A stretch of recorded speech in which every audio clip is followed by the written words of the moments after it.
My parents refused to babysit my son while I was in the hospital, choosing to travel with my sister.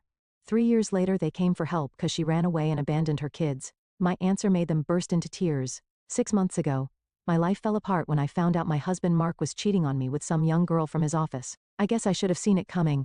The late nights at work, the mysterious text messages, the sudden interest in working weekends. But when you're busy raising a 6-year-old, you sometimes miss the obvious signs staring you right in the face. My name is Tessa, and at 30 I never thought I'd be starting over as a single mom. But here I am, living in a modest 2-bedroom apartment in Seattle, just 15 minutes away from my parents' house. Moving closer to them seemed like the logical choice at the time, even though our relationship has always been complicated. I managed to find a good job at a marketing firm pretty quickly. The pay is decent, and I actually enjoy the work. The only catch is that I have to take occasional business trips, nothing major, just a day or two here and there. That's when things get interesting with my parents. The first time I asked them to watch Tommy during a business trip, you'd think I'd ask them to donate a kidney. My dad actually rolled his eyes and muttered under his breath. "We're retired, Tessa," my mom said, arms crossed. "We didn't plan on being full-time babysitters at our age." "I know, and I'll pay you," I replied, feeling my cheeks burn with embarrassment. "Whatever professional nannies charge, plus extra." It was like flipping a switch. Suddenly, they were willing to consider it, though they made sure to remind me what a huge imposition it was. The kicker? My older sister Sarah can drop off her kids anytime she wants, and my parents practically throw a party. Just last week, Sarah showed up unannounced with her 2 kids, one from each of her ex-boyfriends, and my mom couldn't have been happier. "Oh, my precious angels," she cooed, while my dad rushed to get the cookie jar. Meanwhile, when I bring Tommy over, they act like I'm dropping off a bag of dirty laundry. "Tommy, honey, go play in the guest room," my mom said during our last visit, then turned to me with that look I've grown to hate. "Now Tessa, Mrs. Henderson's son just got divorced. He's a dentist, you know, very successful." "Mom, I'm not interested in being set up right now," I said for what felt like the 100th time. "I need time to focus on Tommy and my career." "That's your problem, Tessa," my dad chimed in from his recliner. "You're too picky." No wonder Mark left. The irony isn't lost on me. Sarah's had 2 kids out of wedlock, has never held a steady job, and is currently living off her new boyfriend's money. But somehow, I'm the family disappointment because my husband cheated on me. "Have you thought about what I said about Dr. Roberts' son?" my mom asked yesterday while handing Tommy back to me after a short business trip. "He's only been divorced twice, and the second one wasn't even his fault. I've learned to let their comments roll off my back, mostly. What choice do I have? They're Tommy's grandparents, and despite their clear favoritism towards Sarah and her kids, I need their help. But sometimes, late at night when Tommy's asleep, I wonder how my own parents can treat me like this. How they can criticize every move I make, while turning a blind eye to Sarah's chaos. I woke up one Tuesday morning feeling like I'd been hit by a truck. My throat was raw, my head was pounding, and I could barely drag myself out of bed. Tommy was already up, watching cartoons in the living room. "Mommy, are you okay?" he asked, his big brown eyes full of concern. "You sound funny." I tried to smile, but even that hurt. "Just a little cold, buddy. Nothing to worry about." After calling in sick to work, I knew I had to figure out what to do with Tommy. I couldn't risk him catching whatever I had, so I grabbed a medical mask from the bathroom cabinet and called my parents. "I'm not feeling well," I croaked into the phone. "Could you watch Tommy for a couple of days until I'm better?" There was a long pause before my mother responded. "Well, you know our rates, Tessa, and we'll need the money up front this time," I wanted to scream. Who asks their sick daughter for payment in advance to watch their own grandson? But I bit my tongue and made the transfer right away. What choice did I have? After dropping Tommy off, I crawled back into bed, hoping some rest would kick whatever this was. But as the hours ticked by, I only got worse. By evening it felt like an elephant was sitting on my chest. Each breath was a struggle, and the room started spinning every time I tried to stand up. When I started seeing black spots in my vision, I knew this wasn't just a cold. My hands were shaking so badly I could barely dial 911. The next few hours were a blur of sirens, white corridors, and medical terms being thrown around. Finally, a doctor in blue scrubs stood at my bedside with a grim expression. "Severe pneumonia," he said, showing me my chest x-ray. "You'll need to stay in the hospital for at least 2 weeks." 2 weeks? My heart started racing. What about Tommy? What about work? I managed to call my boss first, who was surprisingly understanding about the situation. But when I called my parents, that's when everything really fell apart. "Mom, I'm in the hospital." I wheezed into my phone. "The doctors say I need to stay for at least 2 weeks. Could you please?" "Absolutely not." My mother's shrill voice cut through my explanation like a knife. "We're going on a trip in 3 days, your father, me, Sarah, and the kids. It's all arranged. We're not canceling our plans just because you can't handle your responsibilities as a mother. The hospital room seemed to close in around me as I processed my mother's words. I couldn't believe what I was hearing. My own mother was choosing a vacation over her sick daughter and grandson. "Mom, please," I begged, my voice cracking from both emotion and illness. "I'll pay you double what you usually charge for watching Tommy. I know it's an inconvenience, but I'm really sick." The silence on the other end of the line stretched out for what felt like an eternity. I could picture my mother sitting in her favorite armchair, probably twirling that strand of gray hair she always plays with when she's calculating something. Finally she spoke. "Well, your father and I paid $5,000 for this trip," she said, her voice taking on that familiar business-like tone she uses when she thinks she has the upper hand. "If you can pay us $10,000 to cover our expenses and the inconvenience, we'll consider canceling." The oxygen monitor beside my bed started beeping faster as my heart rates bite. $10,000? I felt like I was in some bizarre nightmare where my mother had turned into a hostage negotiator and my son was the hostage. "Mom, that's crazy," I wheezed, trying to catch my breath. "You know I don't have that kind of money right now. I'm a single mother with a mortgage to pay." "Then I suggest you figure something out," she snapped.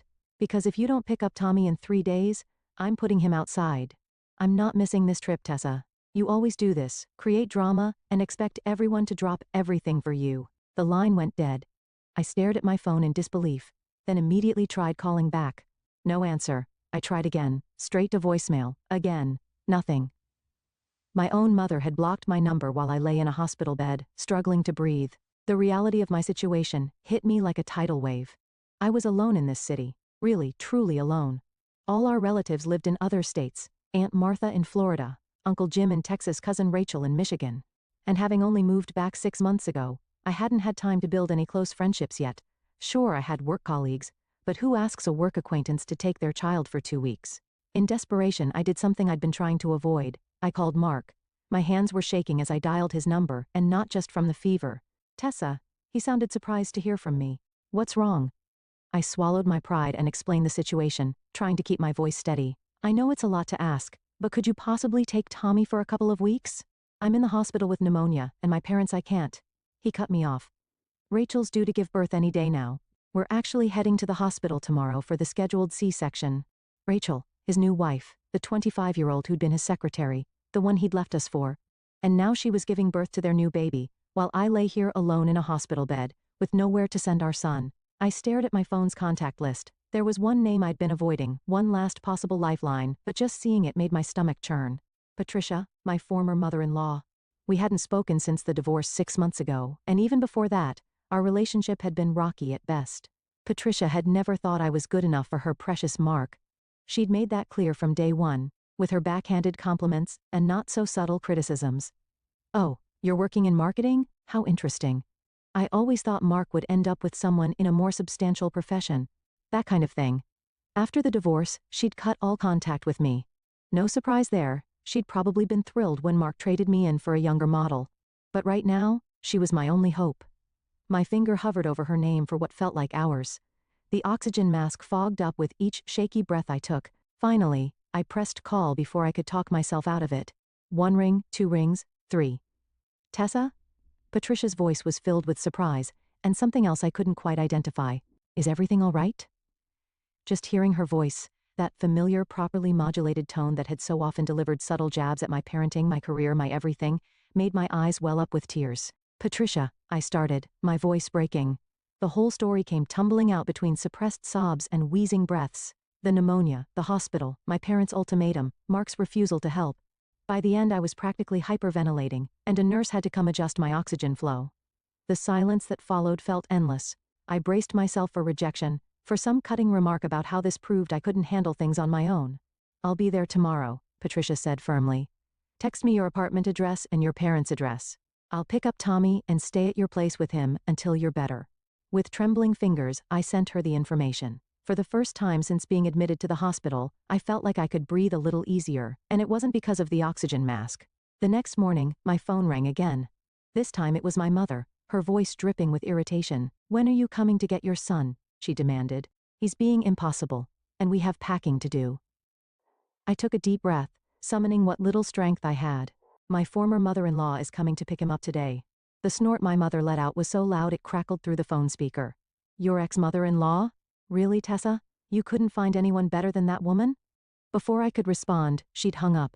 I lay back against my pillows, wondering how my cold, critical former mother-in-law had just proved to be more of a mother than my own. The first photo arrived just hours after Patricia picked up Tommy. My little boy was grinning at the camera, ice cream smeared across his face, looking happier than he had in weeks. "Someone wanted a Sunday after lunch," the caption read.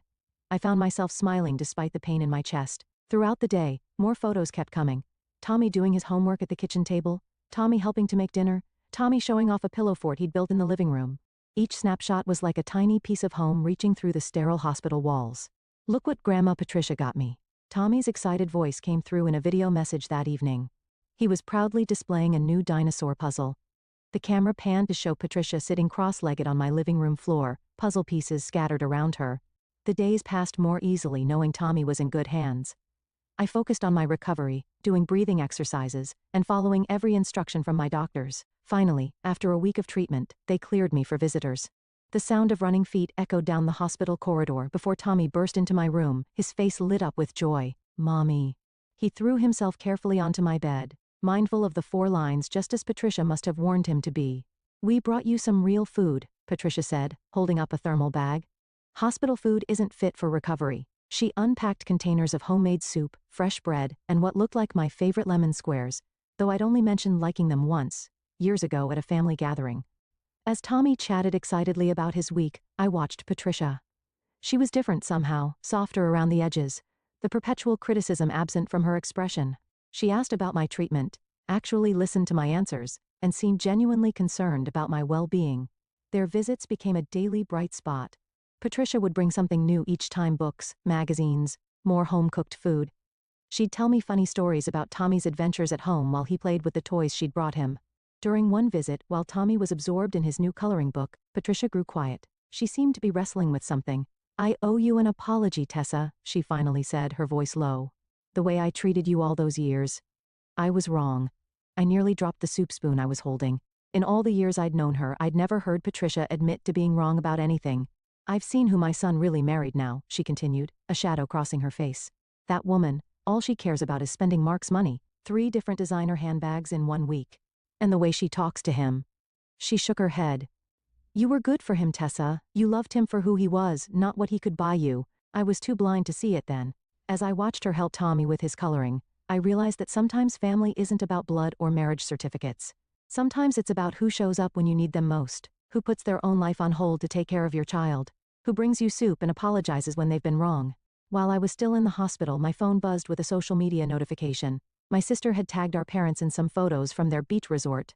There they were, all smiles and sunburns, cocktails in hand, the kids building sandcastles. The caption read, "The main thing is the family." I actually laughed out loud when I saw it, startling the nurse who was checking my for. The irony was almost too perfect. "The main thing is the family," posted by the same people who had demanded $10,000 to look after their sick daughter's child, the same people who had threatened to put their own grandson out on the street. When I was finally discharged, Patricia and Tommy were waiting at my apartment. They'd cleaned the whole place, stocked the fridge, and even put up a welcome home, mommy banner that Tommy had made himself. I hugged Patricia tight, trying to convey everything I couldn't put into words. "Thank you," I managed to say, "for everything." "That's what family is for," she replied simply, and I felt the weight of those words, how different they sounded coming from her compared to my own parents' empty version. Getting back to normal life took time. I found a wonderful babysitter named Maria who Tommy absolutely adored. When I had to travel for work, I didn't even consider calling my parents anymore. Why subject Tommy to people who saw him as a burden when Maria treated him like her own? My parents tried calling a few times, but I let it go to voicemail. What was there to say? They'd shown me exactly where I stood in their hierarchy of importance, somewhere below a beach vacation and $10,000. Patricia and I talked regularly, at least once a week, sometimes more. She'd FaceTime with Tommy, send care packages, and always seemed genuinely interested in our lives. It was the kind of maternal relationship I'd always wished I had with my own mother. Then, 5 months after the hospital incident, Patricia called with an unexpected proposition. "My brother David is looking for someone with your exact qualifications for his company," she said, an excited note in her voice. "I mentioned you to him, and he looked up your work portfolio online. He's very impressed." I sat up straighter. "Oh? The salary is double what you're making now," she continued. "And before you ask about Tommy, I'd love to watch him while you're at work. I'm retired now, and this way he'd have his grandmother nearby." My mind was spinning with possibilities. Double my current salary. A fresh start in a new state. Tommy having a grandmother who actually wanted to spend time with him. 2 weeks later, Tommy and I were packed and ready to go. I didn't tell my parents or Sarah we were leaving. They'd figure it out eventually, but by then we'd be long gone, starting our new life with the family that had chosen us. 2 years can change everything. Tommy was thriving in his new school, making friends and bringing home excellent grades.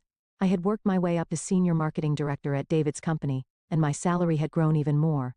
Patricia had become a true grandmother to Tommy, showing up at his soccer games, helping with school projects, and spoiling him with love rather than just material things. We were finally house hunting, looking for a place to call our own. Just that morning I'd been reviewing mortgage options, calculating down payments, and dreaming about having a backyard where Tommy could play. Then my phone rang. An unfamiliar number with a familiar area code. "Hello?" I answered cautiously. "Tessa? It's Mom." I almost dropped my coffee mug. 2 years of silence, and now this? My mother's voice sounded different, strained, desperate even. "What do you want?" I tried to keep my voice neutral, but 2 years' worth of hurt made it hard. "We need your help," she said, without even asking how I was. Classic mom. "It's about Sarah." Of course, it was about Sarah. It was always about Sarah. "What about her?" "She's gone."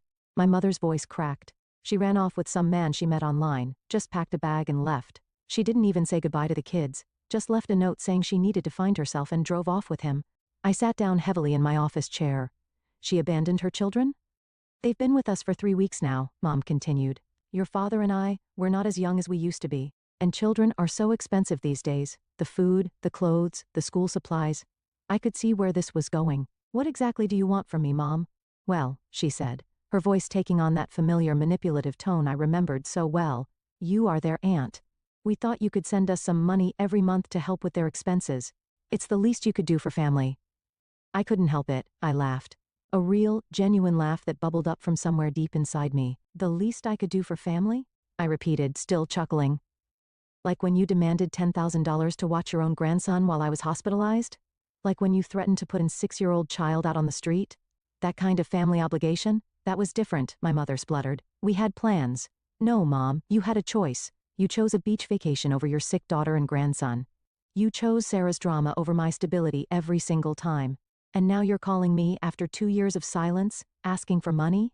We're talking about innocent children here, Tessa." "Yes, we are. Just like we were talking about an innocent child 2 years ago, my son, your grandson, when you abandoned him. I'm sorry Sarah left her kids. I truly am. But you raised her to be who she is, and now you get to deal with the consequences. Well, if you won't help willingly," my mother's voice turned sharp, "we'll just bring the kids to your apartment and leave them there. Then you'll have no choice but to take responsibility." I couldn't help but smile at her empty threat. "Go ahead, Mom, but good luck finding me. I moved to another state 2 years ago." "You what?" she sputtered. "Where are you?" "That's not your concern," I replied calmly. "You know what they say about karma, Mom? It always comes back around. You and Dad raised Sarah to believe she could do whatever she wanted without consequences. You enabled her behavior for years while criticizing every move I made. Now you're reaping what you've sown." "Please, Tessa." Her voice cracked, finally dropping the threatening tone. "We're your parents. We need your help." Funny. I was your daughter when I needed your help, and that didn't seem to matter much. "Goodbye, Mom. Don't call again." I hung up and immediately blocked their number, feeling lighter than I had in years. Later that evening, as I watched Tommy and Patricia working on a science project at the kitchen table, I knew I'd made the right decision. Months passed. Life went on. Through the family grapevine, mostly my Aunt Martha, who loved sharing gossip during our monthly calls, I heard all about my parents' struggles. They'd hired an expensive babysitter because they couldn't handle the kids on their own. They were burning through their retirement savings. And of course they were telling anyone who would listen about their ungrateful younger daughter who refused to help family in need. "But you know what's really rich?" Aunt Martha said during our last call. "They haven't said one bad word about Sarah. Can you believe it? She literally abandoned her children without warning, ran off with some man she met online, and they're still making excuses for her." I wasn't surprised. Some things never change. Last week, I closed on our new house, a beautiful 4-bedroom with a big backyard, just perfect for Tommy's upcoming 10th birthday party. Patricia had already claimed one of the spare bedrooms as her grandma room for when she visits, which is often. Tommy is flourishing in school, making honor roll and playing on the soccer team. I was recently promoted to Executive Director of Marketing, and David keeps hinting at a partnership track in my future. Our life is full, happy, and drama-free. Sometimes, when I'm sitting in our backyard, watching Tommy and Patricia tend to the small vegetable garden they started together, I think about how strange life can be. How the people you expect to stand by you can let you down so completely, while help can come from the most unexpected places. How losing what you thought was everything can lead you to something better. My parents' opinion of me doesn't matter anymore. Their words can't reach me here, in this life we've built for ourselves. A life full of love, respect, and real family. The kind that shows up when you need them, no price tag attached.